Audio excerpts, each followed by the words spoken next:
नमस्कार मेरे प्यारे साथियों। आज हम लोग फिजिक्स का है ना ऑब्जेक्टिव क्वेश्चन आंसर करेंगे। जहां तक कर दिए थे उसके आगे करेंगे। तो चलिए क्वेश्चन शुरू करते हैं। बहुत इंपॉर्टेंट क्वेश्चन है ना। कुछ अपने तरफ से भी है और कुछ पूछा हुआ क्वेश्चन है, तो दोनों को करने का कोशिश कीजिएगा। बहुत अच्छा रहेगा क्योंकि अब बताने का उतना डिटेल्स है नहीं, फिर भी अपने बार कोशिश करेंगे। ऐसे बुक में पढ़ाया हुआ है, देख सकते हैं। तो ये रहा पहला क्वेश्चन, बताने का आंसर बताने का कोशिश कीजिए। मायोपिया में किस प्रकार का लेंस लगाया जाता है ना। मायोपिया सुनेंगे, इसको बोलते हैं निकट दृष्टि दोष। एक होता है दूर दृष्टि दोष और एक होता है जरा दृष्टि दोष, है ना। तो मायोपिया में किस प्रकार का लेंस का उपयोग किया जाता है, तो इसमें बताइए ए बी सी डी कौन होगा। उत्तल लेंस, द्वय उत्तल, अवतल, बेलनाकार, कौन होता है। साइड हट जाते हैं, बताइए कौन इसमें से आंसर हो जाएगा। अवतल, है ना। मायोपिया में किस लेंस का प्रयोग किया जाता है, अवतल लेंस का, है ना। निकट दृष्टि में क्या होता है, किसका लेंस प्रयोग होता है, अवतल लेंस का, कौन, केव लेंस का। और दूर दृष्टि में उत्तल लेंस का, ये याद कर लीजिएगा।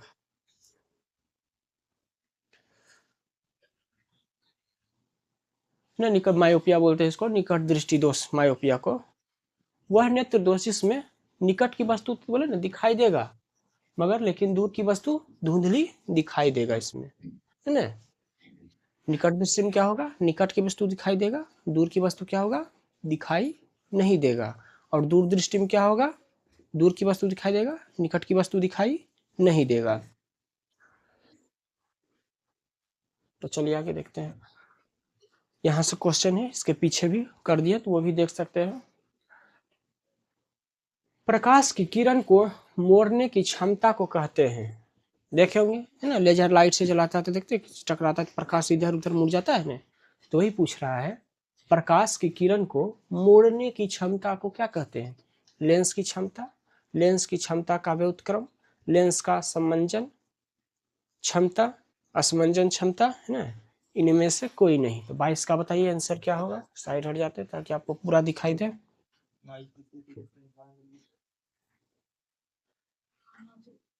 लेंस की क्षमता, है ना। क्या हो जाएगा आंसर उसका, लेंस की क्षमता ही क्या कहते हैं, किरण को ये मोड़ देता है।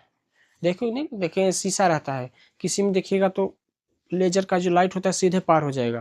जैसे प्रिज्म होता है तो उसमें देखते क्या होता है, बिखेर देता है ना। कुछ कुछ में क्या होता है, लेजर पढ़ने पर देखे होंगे, मूवी में क्या होता है, ये रिफ्लेक्ट कर देता है ना प्रकाश को। तो ये क्या होता है, लेंस की क्षमता होता है। मतलब जिसका जैसा क्षमता रहेगा वो वैसा मोड़ देगा उसको उतना डिग्री पर। लेंस की क्षमता ये नंबर हो जाएगा, है ना। ये सब पूछा हुआ क्वेश्चन है, महत्वपूर्ण क्वेश्चन है, देख लीजिएगा। आगे देखिए,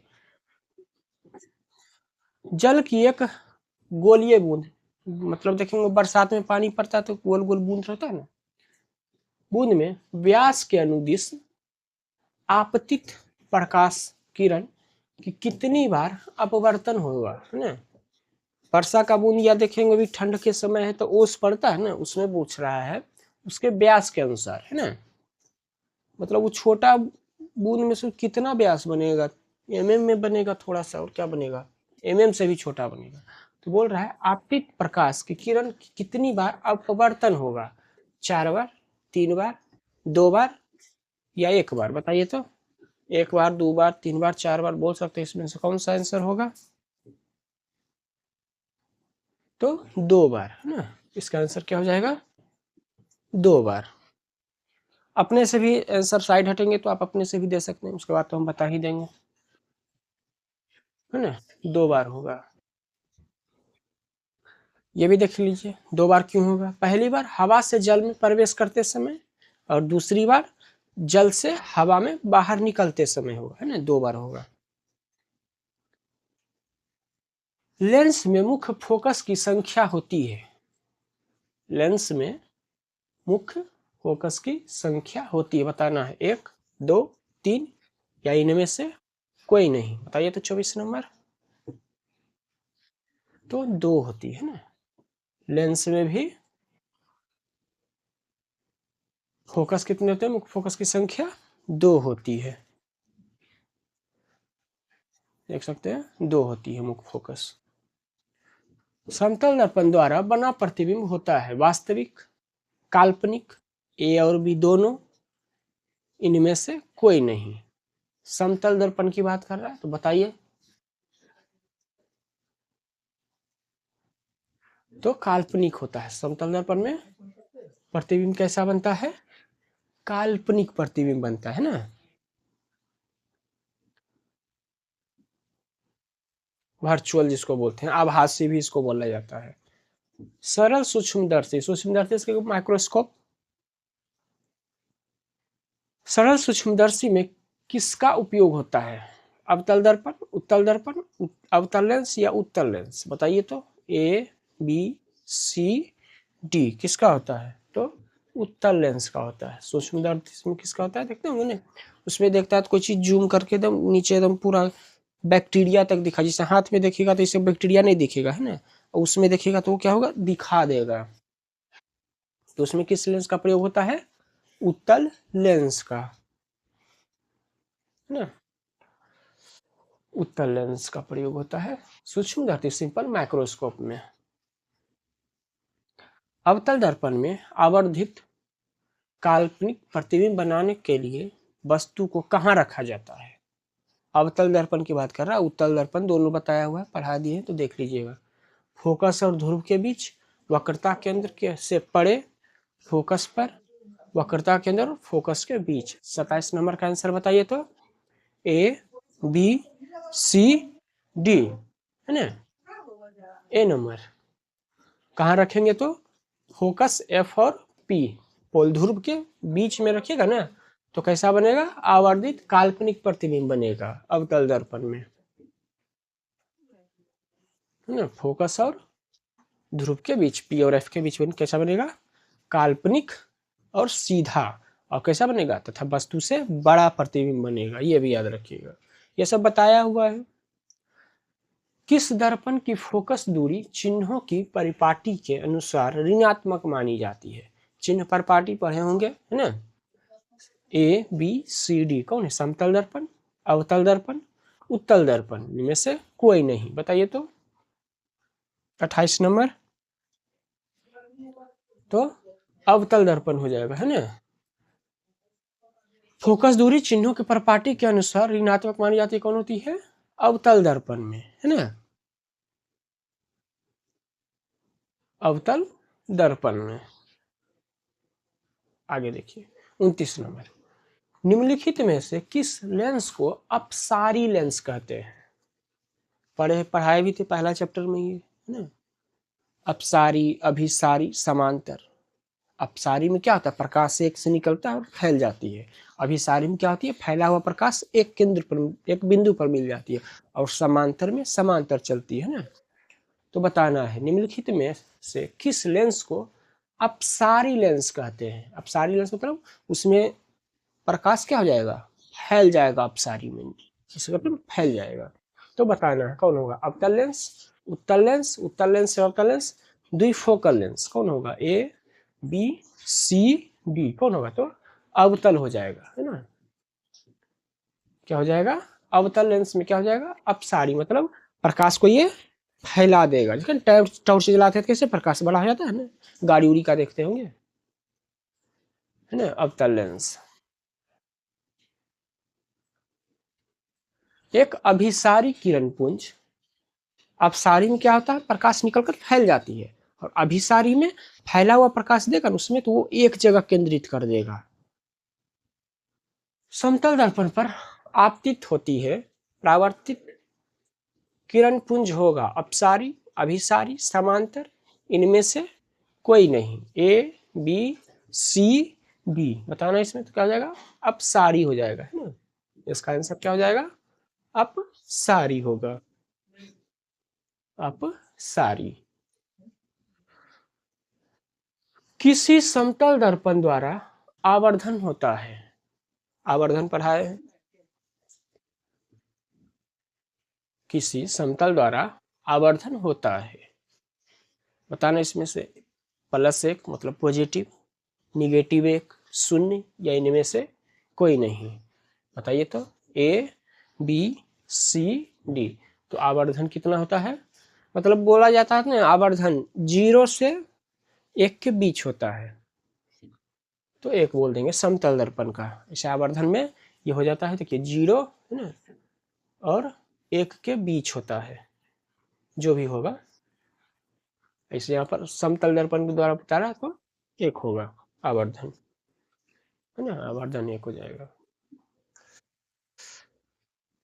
आगे देखिए, निम्नलिखित में से किस दर्पण द्वारा किसी वस्तु का आभासी प्रतिबिंब मिल सकता है? आभासी माने काल्पनिक होता है।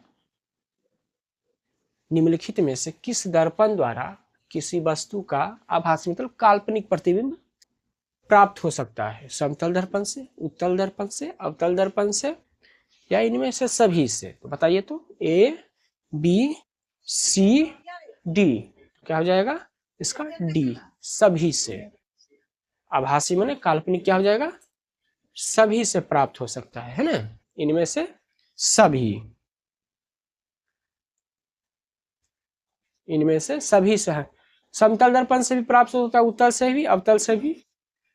पोजीशन के अनुसार उसमें आभासी पता चल जाता है कहां पर काल्पनिक बन रहा है। 33 नंबर देखिए, आकाश का नीला रंग होना किस परिघटना का परिणाम है? परावर्तन, अपवर्तन, प्रकीर्णन, इनमें से कोई नहीं। जिसे देखते हैं यहाँ से आकाश नीला दिखाई देता है ना हम लोगों को, मगर बाहर जब पृथ्वी से बाहर जाएगा 500,000 किलोमीटर तो अब वैसा दिखाई देता है नीला, है ना। तो किस कारण से? वैसे इस कारण से तो पृथ्वी को नीला, ब्लू प्लेनेट बोलते हैं ना। तो क्या होता है? प्रकीर्णन के कारण। किसके कारण? प्रकीर्णन के कारण, है ना। सी नंबर, प्रकीर्णन के कारण क्या होता है? आकाश नीला दिखाई देता है। विरल माध्यम से सघन माध्यम, विरल माने क्या हुआ? सघन मतलब क्या हुआ? विरल माने हो गया जैसे हवा, अब सघन मतलब हो गया कोई चीज घना चीज में जब जाएगा, है ना, प्रकाश कुछ भी जाती है, किरण मुड़ जाती है। किधर मुड़ जाती है वो? जब विरल माध्यम से सघन माध्यम में जाती है तो किरण मुड़ जाती है। किधर मुड़ जाती है? अभिलंब की ओर, अभिलंब से दूर, अभिलंब के साथ। संपत्ति कहाँ से लिख दिया यहाँ पर? इनमें से कोई नहीं। तो बताइए तो इसका answer A B C D. इसका क्या हो जाएगा? अभिलंब की ओर मुड़ जाती है ना। किधर मुड़ जाएगी? विरल माध्यम से जब सघन माध्यम में किरण पुंज जाएगी तो किधर मुड़ जाएगी? अभिलंब की ओर, है ना, अभिलंब की ओर। 35 नंबर देखिए, 35, निम्नलिखित में से किस लेंस की फोकस दूरी धनात्मक होती है? मतलब प्लस में होती है, पॉजिटिव। जैसे किन्हीं का आँख खराब या बिगड़ जाता है ना, तो वो जब जाते हैं तो क्या होता है, देखे होंगे वो आपको चश्मा कैसे ना ऐसे लेंस रख रख कर इस आँख चेक किया जाता है, और सामने एक स्क्रीन पर ब्लैक कलर का ना आपको डिजिट दिखाया जाएगा, कुछ भी दिखाया जाएगा, और जिस पर आपको दिखाई देगा वो लेंस प्लस या माइनस जो भी होता है वो फिक्स कर दिया जाता है, फिर चश्मा बनाकर आपको दे दिया जाता है। तो वही पूछ रहा है, फोकस दूरी क्या होती है? धनात्मक, मतलब प्लस। उत्तल लेंस, अवतल लेंस, समतल नहीं होगा, या समतल लेंस यहाँ बोल सकते हैं। उत्तल लेंस, अवतल लेंस, समतल लेंस, बताना। यहाँ पर ये आंसर ही तय गलत दिया हुआ है, उसको छोड़िए। उत्तल लेंस, अवतल लेंस, या इनमें से कोई नहीं बताना है आपको। बताइए तो 35 नंबर का। समतल अवतल थोड़े होगा।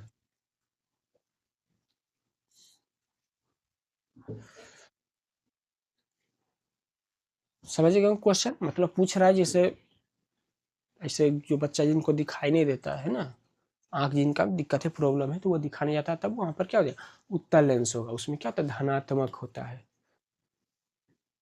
जिसमें नहीं कहते चश्मा का पावर, उसमें एक दो सब का पावर से उसमें अंक से मापा जाता है, इतना नंबर का चश्मा, इतना नंबर का, तो वही पूछ रहा है। तो उत्तल लेंस में फोकस दूरी क्या होती है? धनात्मक होती है ना। ये नंबर आंसर हो जाएगा इसका 35 का, उत्तल लेंस।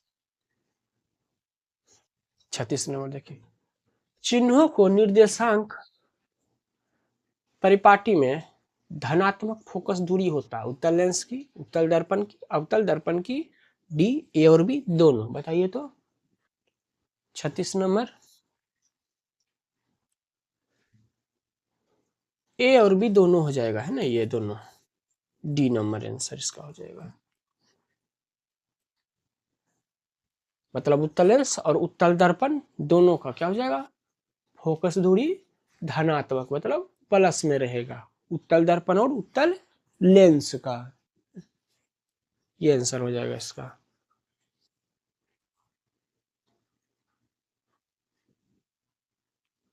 सैंतीस नंबर देखिए, निर्देशांक चिन्ह परिपाटी में सभी दूरियां मापी जाती है, चिन्ह परिपाटी में सभी दूरियां मापी जाती है, वक्रता केंद्र से, ध्रुव से, फोकस से, इनमें से कोई नहीं। साइड हट जाते हैं ताकि आपको पूरा दिखाई दे।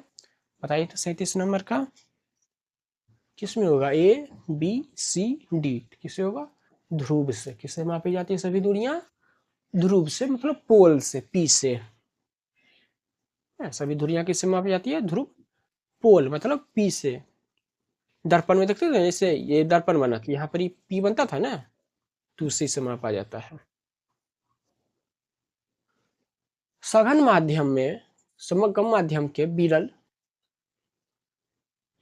फिर है सघन माध्यम के विरल, सघन माध्यम से होना चाहिए यहाँ पर, सघन माध्यम से विरल माध्यम में गमन करने पर आपतन कोण और अपवर्तन कोण में क्या संबंध होता है, बताना है। ए आई बड़ा होता है आर से, बी आई बराबर होता है आर के, सी आर छोटा मतलब त्रिज्या छोटा होता है आई से, डी आर बराबर होता है, तीनों मतलब 0 आई आर क्या होता है, बराबर होता है।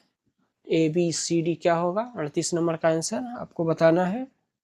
तो क्या होता है, सी होता है, मतलब त्रिज्या बड़ा होता है ना, कोण आई से त्रिज्या रेडियस बड़ा होता है। ऐसे पढ़ी होंगे, मतलब ये वाला याद रखिएगा, जिधर मुंह खुला होता है ना, ये बड़ा होता है, बता देते हैं। मतलब ये वाला चिन्ह देखते हैं तो ये हमेशा जिधर नुकीला वाला होगा ना, जिधर नुकीला उधर छोटा होता है, और इधर बड़ा, जिधर खुला रहेगा, मुंह जिधर खुला उधर, इसे इधर खुला है ना, तो इधर बड़ा, जिधर ये बंद हो गया गेट उधर छोटा होता है। तो देख रहे हैं यहाँ त्रिज्या क्या होगी, कोण आई से बड़ा होगी इंसिडेंट से, है ना। देखिए